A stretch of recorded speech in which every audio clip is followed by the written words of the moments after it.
Hello and welcome to the second Ancient Minecrafter video. I'm really sorry that this one is 6 months after the first one. Life kind of got in the way. I will endeavour to upload them more like the normal once a week after this. Anyway, enough about that. Today I want to show you a few bits and pieces. I am here at the west end of the Stonehenge Cursus. In a minute we're going to pop over to the east end and we're going to have a look at a feature with a really dull name, which is the Amesbury 42 long barrow, but we're going to have a go at building that. In the process, well, we'll get ready to build it. In the process, I'll show you how world edit works, which is what I use to build these lovely straight ditches and banks and copy and paste and things. Then I'll pop into survival mode, show you some of the recipes that I've invented that go with the mod. I'll have to kill a few animals to get some parts for the recipes and all that kind of stuff. Um, and then we'll dig the ditches for the barrow, and then we'll probably do a bit more world edit, and I think that'll do for today. So the first thing I wanted to show you was, when I'm building really big things in creative, I tend to, well, my favourite trick is to dig out holes in the ground. What? Oh, it's a bear. And every 10 blocks I put a gold block in, because I'm flying, I'm in creative, it doesn't matter about resources. So you can see from up here, you can immediately go, I think there's one missing there, so that's 20, 30, 40, 50. So, if you need to find the middle, you just like bang, and there's the waypoint. So we're definitely at 50.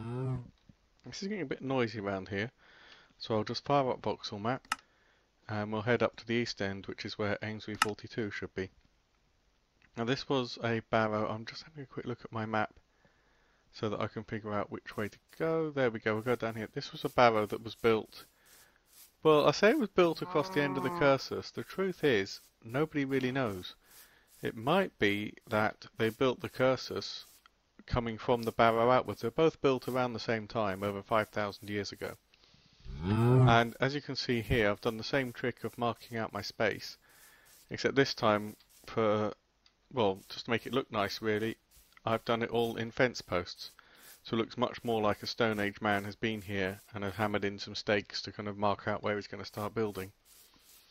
And it was about 20 metres off the end of the barrow, off the end of the ditch and bank. So we've got the ditch and bank there, and then we've got 10, 20 metres, so this is where we'll start. Now, the actual landscape of Wiltshire, when you go down underneath the grass, it doesn't have more dirt, it actually has chalk. So here's the end. So what I will do, I will go, the ditches were about 11 blocks wide, so 1, 2, 3, 4, 5, 6, 7, 8, 9, 10, 11. I know I'm in creative, but just to be accurate, I'll pick up a shovel. So we'll go one past it, and we'll dig a hole down there. I'm just thinking out loud now. We actually need to go a bit deeper than that, because what I want to do is replace all of this under the grass with chalk. So there's 1, 2. So I'm going to replace these 4 blocks with chalk, so that when we dig down under the grass, instead of seeing dirt, we'll see chalk, and then when we dig the ditch, we'll see it exactly as Stone Age man would have seen it with chalk. Now is time to, well, I'm going to say cheat, but now it's time to use world edit. Now all world edit commands start, as you can see on the screen, with a double slash to differentiate them from other commands. And I'm going to do the HPOS. So you see my cursor's looking at this bottom block here. If I do HPOS 1, that puts a little wireframe around it. And then I go up and I look at this top block here. Yeah, I think we'll keep the grass so we can see roughly what we're doing. And actually no, let's not. I'm just thinking out loud here. I think we'll just do the chalk under the grass for the minute, because then we can leave the fence posts there. And we'll do this as HPOS 2.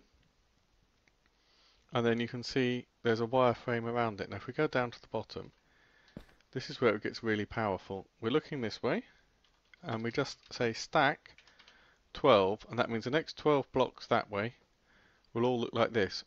We do that and it says 48 blocks changed, and as I'm sure you know, 4 12s are 48, so we've actually got all the way under here, underneath this pillar, should be chalk. But what I'm going to do now, I am just thinking, if we look Yep, we can see chalk there, and now if we go up here, oh, it's gone further than I thought. Right, there's the end of it. So if we look at this one, and we now make this one HPOS2, you can see from the wireframe we've got a 4x12, 48 blocks selected. So now I'm going to use exactly the same command. I'm just going to fly up a bit so I can see what I'm doing, because these wireframes are good, but they are just a little bit confusing sometimes. Right, here we go. So if I go down here, I'm going down through the ground.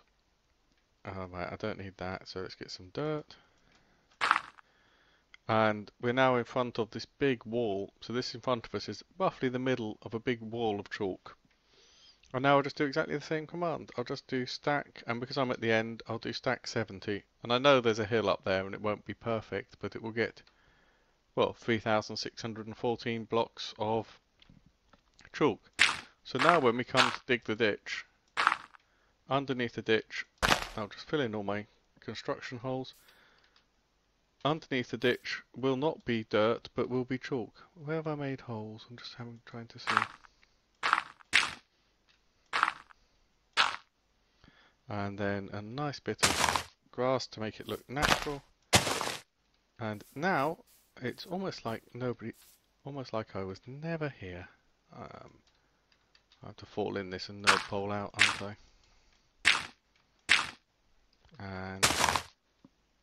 And another lovely command just to tidy things up is decel, which is short for deselect, which gets rid of the wireframe. And then until we start digging, nobody will ever know. Oh, don't do that. Don't want to listen to that on your headphones, do you? There we go. Right. I'll have a quick look in my inventory. Okay. What I want to do now is pop into creative mode, but before I do that, I'll make sure there's enough because, oh no, what I want to do, I've written some new recipes. That's the egg I was looking for. We'll have some deer and we'll have some aurochs because they don't behave as you would expect, and the best way to show you is to actually go out there as a creative person. As a creative, oh my brain. Actually go out there in survival mode and kill a few of them and see what objects they drop, because this is part of my plan to make it behave an awful lot more like Stone Age life and an awful lot less like Minecraft. And I love Minecraft, don't get me wrong, but if you're trying to do historical stuff, relying on, for example, oh dear, I'll just keep moving away from them actually. Relying on things like spiders, you need a spider before you can have a bow, because they're the only way you can get hold of string, and you need a skeleton before you can get any bones. And obviously, at the time, right, let's get out of here. This is my Iron Age house. I've got a step so I can hop up on the roof and show you around. Actually, while I'm here, it's time for a quick game mode S. I've got a farm there so that I can farm my cattle. I've got, as you can see, a nice mixed herd there of cattle and sheep. I've been very careful. I've got a few bits and pieces already, unfortunately, because I've been practicing and testing this one out, but we'll ignore those for the minute and we'll see what we can do. And also, everything I've got, like my axe and my pickaxe, are just plain. They're not... oh! It's a bit up there. So there's nothing there that wouldn't have existed. There's no iron, there's no diamond, there's no gold. So I will get my stone axe. You see, I've even got the trees, and over here somewhere is some stone. Right, let's start on this aurochs. We've got some beef. That was no good. Let's start on this. And he's running away. I don't just love it when that happens. Perhaps I should have built some fences now I come to think of it. And again, I suppose I ought to actually make something that's called venison at some point, but at the moment the deer drop beef. That's just one of those little tweaks that will need to be done with a new block type and a food value and everything else. Start clearing them off. Ah! Aha, there we go. Now if you look there, we've got beef and we've got antler. And we've actually picked up 2 antler, which is brilliant. And we've got 6 leather. And we haven't got any sticks. We got planks and no sticks. Or was there sticks there? Oh, there's 14 sticks. So the first thing I can show you, we can go in to our crafting table. We can put down 2 sticks. I was very historically accurate with this. I've got a feeling there's a cow in my house. You need 2 antlers and you need a strip of leather to hold it all together. So you're tying an antler on the top of your stick. And that gives you an antler pickaxe, which is, they've actually found these broken near where these ditches and these barrows are. So we know that's actually how they made them. Right, that cow looks a bit small. I can hear them, here we go.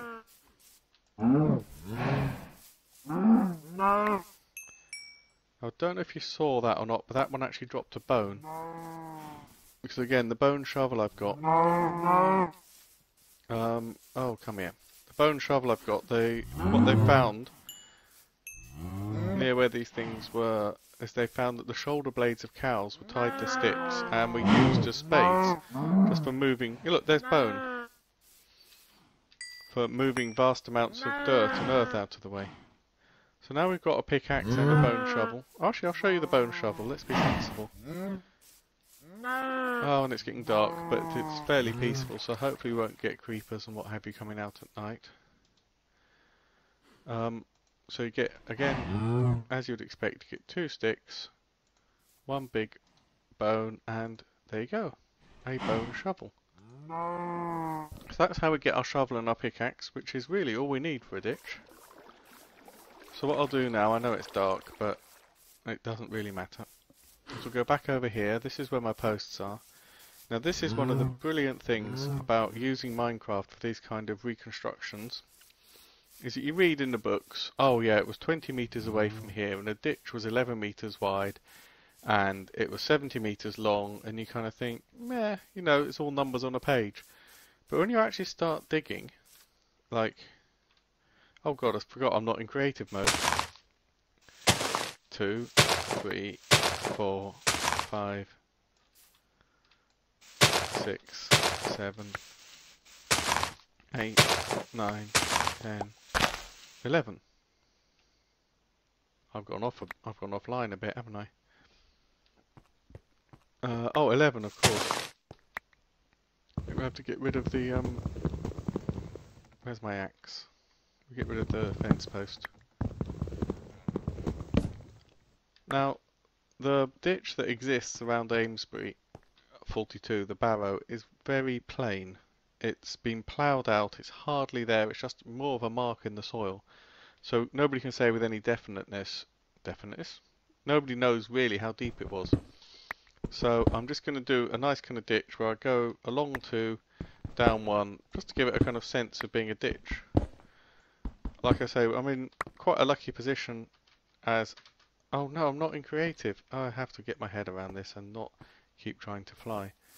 In terms of, you know, making this stuff, I'm in quite a nice position because nobody knows. I mean, obviously, you know, if there are archaeologists out there watching this and they want to say to me, nope, you've done it wrong, it should look like this, I'll be really grateful to hear from you. But for the moment, I'm just really using best guesses. That was a Q that I pressed, but I don't know if you saw it there. But another nice thing about my chalk is that it gives up the occasional flint, which again would have happened in genuine Wiltshire. One of the reasons they would have liked it is because it would have provided them with flint tools. Right, so there's a section of my ditch, which admittedly doesn't look very good. So if I go back to my shovel, and if I go down to the bottom, 1, 2, 3... Oh, you know what? I know you shouldn't really do this, but I'm just going to go back to creative because I've shown you the recipes and what happens if you kill the animals. And I'm just... Right, 1, 2... There's actually 4, isn't there? 1, 2, 3, 4. Yeah, I need to go down 1 more. And then what I'm going to do, as you probably guessed by now, having seen it before, is I'm going to call that HPOS 1. Now the only, not drawback, but the only feature of World Edit is that you actually need a block. So what I will do, I'll show you actually. I'll put a block in there, and then when the block's there, I'll call it hpos2, and then I'll get rid of the block, and that way we can get an empty space in that corner. And now, to make... Ah, right, I've done this before. I'm actually going to cheat a little bit. What I'm going to do is I'm going to put 2 blocks in there. I'm going to make that hpos2. And then I'm going to get rid of all 3 of these, because that way the wires frame will have 2 squares of space above it, which will, for a start, will wipe out all these fence posts. And for another thing, when we get here where the land rises up, it should, if I'm lucky, it should get rid of that rise in the land, and we should just have a ditch that looks like it's just been carved straight through the chalky landscape. Oh, I've been playing on the Xbox while I've not been making videos, and I've not got my fingers on the right keys again yet. It's terrible when you switch platforms, and I missed the edge a bit, but I'll just cheat and go sideways. Right. So, as before, we get a nice space here to stand. I'll fill in all my holes when I've done. We look this way, and then I just cannot believe how powerful this is. I type one command, stack 70, take a deep breath, panic, and hit return, and yeah, my graphics card's not the best in the world. But you get the general idea. I've kind of walled myself in here. Let's get out of there. That needs to be grass. But the important thing is, I'll just deselect that. As I was saying, you read about this in a, a history book or whatever, because, well, I do anyway. I expect you've probably got better things to do with your time. And you kind of think, oh, that was good. It was a ditch. It was this long. But you look at that, and you kind of think, what were they thinking? That's one ditch. It goes up the side of one barrow. The actual barrow itself is another 20. I will just actually...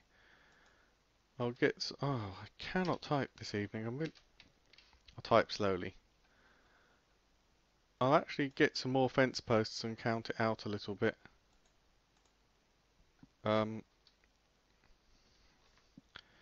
Because now the barrow itself was 20 wide. So 1, 2, 3, 4...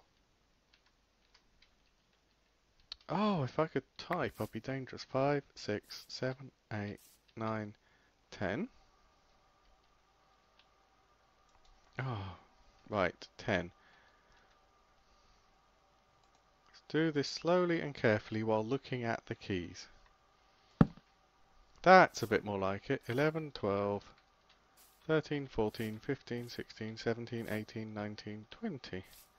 So ever so roughly, you'd have had a ditch like that up one side, and then the barrow itself would have been, so this would be where the other ditch is, and it would be another 11 out of here, so 1, 2, 3, 4, 5, 6, 7, 8, 9, 10, 11. So the other ditch would go about here. So if we fly up a bit, which they wouldn't be able to do, you can see the whole thing. Massive ditch up there. This would probably all be levelled off with the earth out of the ditches. I'll do all this later in World Edit. And another ditch there, and a huge, probably a wooden structure in there, I would think. So what I will do, I will sign off for now.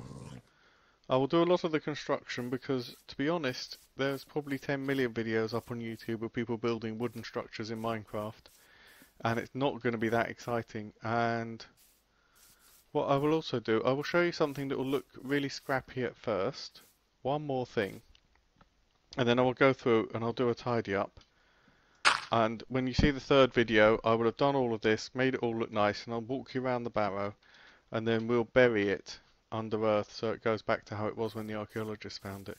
So you can see again, I've just done an hpos1. You know by now what I'm going to do. I'm going to jump in a big hole, jump down to there. I'm going to call that hpos2, and that's a really bad mistake. Because I should not have done that. Because what I actually meant to do was... Let's run all the way along the edge of this, because what I want to do is copy the whole thing.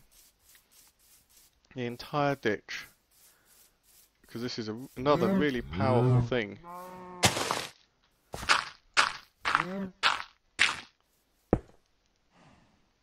that world edit will do.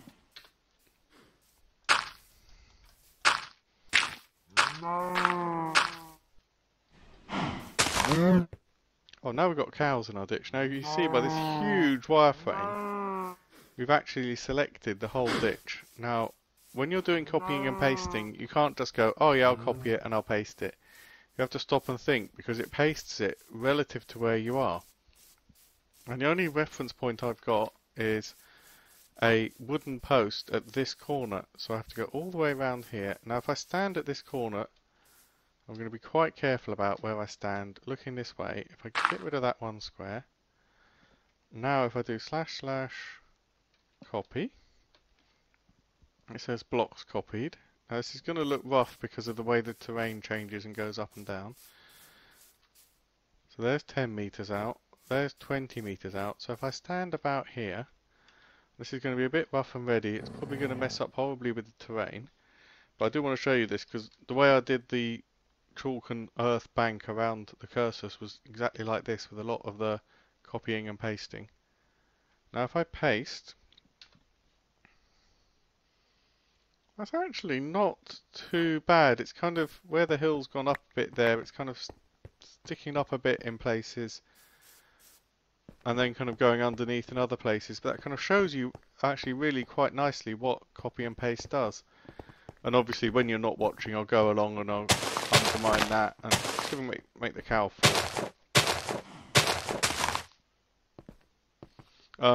Right, so that's that. We've got a lovely pair of banks. You can see from the map that they're not quite next to it because the cursors was built on an angle and these aren't.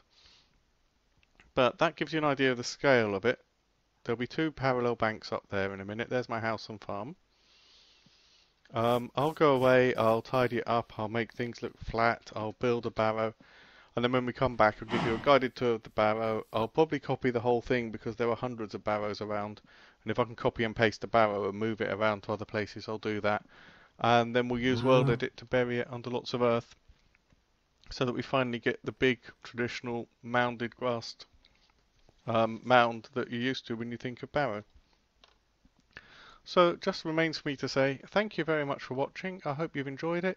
Please do leave comments, let me know, especially if you know more about this than I do and you say, oh no, they wouldn't have used a wooden axe like that, or that's not how you make a shovel, or anything like that, or you know, the barrow's in the wrong place, or anything like that. Do just let me know. I'm always grateful to hear. As always, if you enjoyed it, tell your friends, share it, let people know, subscribe to the channel, and hopefully the next one will be out a lot sooner than 6 months. Thank you very much for watching, and goodbye.